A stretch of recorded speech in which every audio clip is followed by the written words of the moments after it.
रानी ने सोचा, क्या बात हो गई। आज मेरा पुत्र इतनी देर तक क्यों सोया हुआ है।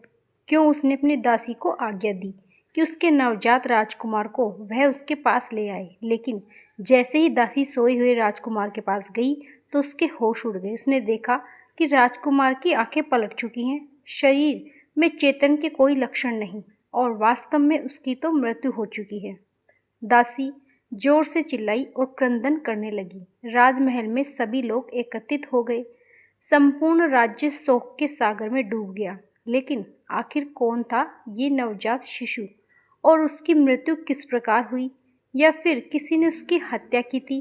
चलिए आज के इस रहस्य को उजागर करते हैं और पुरुषोत्तम मास में सुनते हैं भगवत कथा। इससे सुंदर कथा प्रसंग आपको कहीं नहीं मिलेगा। तो चलिए सुनते हैं। इसके पिछले भाग में हमने सुना कि एक महान गौरवशाली मृत्यु को प्राप्त हुआ और भगवान का धाम भी प्राप्त किया। लेकिन क्या आपके मन में यह प्रश्न आया कि असुर काल में जन्म होने के बाद भी वृत्रासुर भगवान का भक्त कैसे बना? और ऐसा ही प्रश्न परीक्षित महाराज ने सुखदेव गोस्वामी से पूछा। महाराज परीक्षित ने काल सुखदेव गोस्वामी से पूछा कि ब्राह्मण देव रजोगुण तमोगुण में रहने के कारण सामान्य रूप से असुर पाप कार्यों में लिपटे रहते हैं, तो सिर्फ वृत्रासुर को इतनी उच्च अवस्था कैसे प्राप्त हुई? इसके उत्तर में सुखदेव गोस्वामी कहते हैं कि राजा, अब मैं आपको वह इतिहास बताऊंगा जो मैंने व्यासदेव, नारद तथा देवल जैसे महान ऋषियों से सुना था। यह सुखदेव गोस्वामी ने वृत्रासुर के पूर्व की कथा कहना प्रारंभ किया। यह उस समय की बात है जब चित्रकेतु नाम के एक महान क्रमी राजा सूरसेन प्रांत इस संपूर्ण पृथ्वी पर राज्य करते थे। महाराज चित्रकेतु का जन्म राज परिवार में हुआ था। वह अत्यंत विद्वान, ऐश्वर्यपूर्ण और धार्मिक स्वभाव के थे। उनकी 1 करोड़ रानियां होने के बाद भी महाराज चित्रकेतु संतान सुख से वंचित हैं। पुत्र के अभाव में उन्हें अपना संपूर्ण पृथ्वी का राज्य, सुंदर रानियां भी सुखप्रदाय नहीं लगती थी। एक दिन ब्रह्मा जी के मानस पुत्र ऋषि अंगिरा उनके राज्य में पधारे। ऋषि को देखते ही राजा अपने आसन से उठे और उन्होंने ऋषि का यथोचित आदर सत्कार किया और आसन प्रदान किया। भजन व प्रिय पदार्थ अर्पित किया।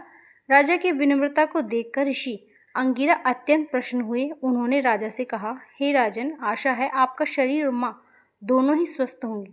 इसके साथ आपके अपने रक्षक और 7 अंग भी सुरक्षित होंगे। मैं देख रहा हूँ कि आपकी मन असंतुष्टित और उद्विग्न है। बताइए क्या बात है? ऋषि अंगिरा के प्रेम पूर्ण वचनों को सुनकर राजा चित्रकेतु ने कहा, ऋषि, आप तो त्रिकलव्य हैं। भूख प्यास से व्याकुल व्यक्ति को भी सुगंधित पुष्पों के हार और चंदन का लेप कोई सुख नहीं देता।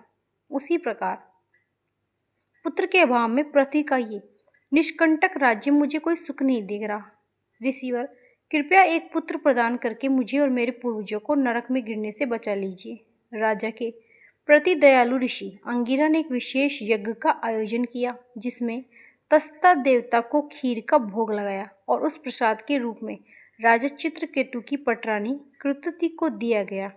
उस समय ऋषि अंगिरा ने राजा से कहा, हे राजा, और शोक दोनों का कारण बनेगा, इसलिए उसका नाम होगा हर्ष। इतना कहकर ऋषि वहां से चले गए। कुछ समय बाद ही राजकुमार का जन्म हुआ। संपूर्ण राज्य में मानव खुशी की लहरें उठी। राजा चित्रकेतु की प्रशंसा की कोई सीमा नहीं रही। उन्होंने ब्राह्मणों को विपुल मात्रा में धन, सोना, चांदी, अभिषंत करोड़ों दी गई। सभी प्रजा को अपनी इच्छा अनुसार उपहार भी दिए गए। राजा चित्रकेतु अत्यंत सावधानी पूर्वक नवजात शिशु का लालन पालन करने लगे। पुत्र होने के कारण अब राजा, उनकी पत्नी कृतध्वनि को भी विशेष समय और सम्मान दिया जाने लगा। यह देखकर राजा की अन्य रानियों में ईर्ष्या का भाव आ गया। राजा उनके प्रति अपेक्षित रहने लगे थे। यह देखकर रानियों में इस पुत्र को लेकर ईर्ष्या तीव्र हो गई। एक दिन उन सबने मिलकर एक अत्यंत जघन्य पाप कृत्य कर दिया। एक दिन दोपहर के समय रानी अपने नवजात पुत्र को सुलाकर राजमहल में टहली।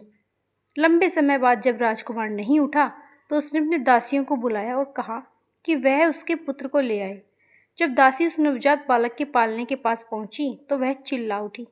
उसने देखा कि राजकुमार तो मृत पड़ा है और उसकी हत्या करने वाला और कोई नहीं, अभी तो राजा की ईर्ष्या से ग्रस्त अन्य रानियां थी जिन्होंने राजकुमार को जहर दे दिया था। यह देखकर दासी जोर जोर से क्रंदन करने लगी। बालक की मृत्यु का समाचार तीव्र गति से संपूर्ण राजमहल में फैल गया। राजा चित्रकेतु और रानी कृति ने अपने प्राण दे दिए। दोनों ही जमीन पर क्रंदन करने लगे, अपने भाग्य पर शोक करते हुए। ऐसा लग रहा था मानो राजा चित्रकेतु इसी क्षण अपने प्राण त्याग देंगे। और उसी समय ऋषि अंगिरा, देवऋषि नारद वहां राजा चित्रकेतु के पास आए और राजा अपने अमृत पुत्र के पास स्वयं अमृत की भांति लेटे हुए थे। राजा को इस प्रकार शोकमग्न देखकर ऋषि अंगिरा ने और देवऋषि नारद चित्रकेतु के पास आए और अमृत पुत्र के पास स्वयं अमृत की भांति लेटे हुए थे।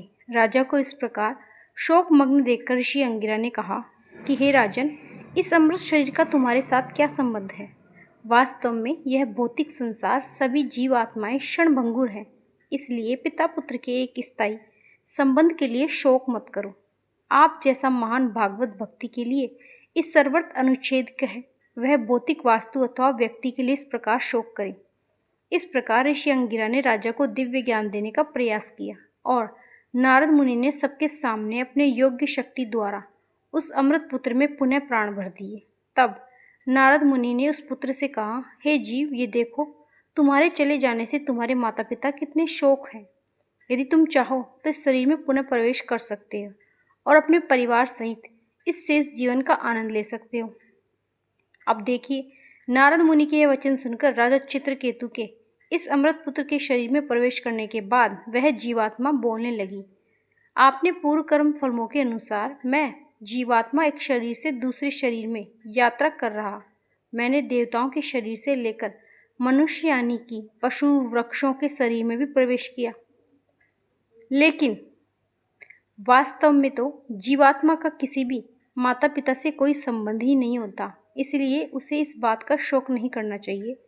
इस प्रकार उपदेश देकर वह जीवात्मा फिर से शरीर को छोड़कर चली गई। जब राजा चित्रकेतु रानी कृति ने यह दिव्य ज्ञान का उपदेश सुना तो उनके मन में कुछ शांति हुई और उन्होंने शोक करना बंद किया। राजा ने ब्राह्मण के निर्देशानुसार अपने पुत्र का अंतिम संस्कार किया, पितरों का तर्पण किया, फिर ऋषि अंगिरा नारद मुनि की विशेष पूजा की। राजा का इस प्रकार व्यवहार देखकर नारद मुनि ने राजा चित्रकेतु को परम भगवत श्री हरि के एक विशेष मंत्र प्रदान किया। ओम नमः शिवाय भगवते वासुदेवाय प्रद्युम्नाय निरुत्थाय नमः, इस प्रकार मंत्र दिया और महाराज चित्रकेतु ने इस मंत्र का ध्यानपूर्वक उच्चारण करते हुए 1 सप्ताह तक केवल जल पर उपवास किया। 1 सप्ताह बाद इसके फलस्वरूप उन्हें विद्याधर लोक का साम्राज्य प्राप्त हुआ। इसी मंत्र के प्रभाव से महाराजा चित्रकेतु को कुछ दिनों पश्चात अनंत देव का आश्चर्य प्राप्त हुआ। उन्होंने देखा कि साक्षात भगवान शेष उनके समक्ष उपस्थित हैं। उनके द्वारा कमल पुष्पों के तंतुओं के समान श्वेत तथा नील वस्त्र धारण किए थे। वे मंद मुस्कुरा रहे थे और सनत कुमार इत्यादि ऋषिगण उनके आसपास उनकी स्तुति कर रहे थे। भगवान अनंत देव का दर्शन करते ही राजा चित्रकेतु के समस्त भौतिक कर्म धुल गए और फिर उन्होंने भगवान शंकर की स्तुति की। उनकी प्रार्थनाओं से प्रश्न भगवान शंकर ने राजा चित्रकेतु से कहा कि हे राजन, महर्षि नारद और ऋषि अंगिरा के निर्देशों का पालन करने में समस्त दिव्य ज्ञान आपके हृदय में प्रकाशित हो चुका है। इसी के फलस्वरूप आप मेरा प्रत्यक्ष दर्शन करें। यदि आप भौतिक भोगों से अनासक्त रहकर भक्तिमय जीवन के सार को समझेंगे तो इसी जीवन काल में आपको मेरा शाश्वत प्राप्त होगा, जीवन की प्रमोद पूर्णता प्राप्त कर पाएंगे। इतना कहकर शंकरन अनाथ अंतर ध्यान हो गए। इस प्रकार अब महाराज चित्रकेतु विद्याधरों के राजा नियुक्त हुए और विष्णु द्वारा दिए गए विमान में बैठकर संपूर्ण ब्रह्मांड की यात्राएं करने लगे। लेकिन अब आप सोच रहे होंगे कि यह महाराज चित्रकेतु की कथा थी, इसमें वृत्रासुर का क्या संबंध? तो इसके विषय में हम आपको बताएंगे इसी कथा की अगली कड़ी में। लेकिन इस कथा के दूसरे भाग को सुनने के लिए आपको इस चैनल को सब्सक्राइब करने का पड़ेगा। वीडियो अच्छी लगी हो तो लाइक करें। राधे राधे।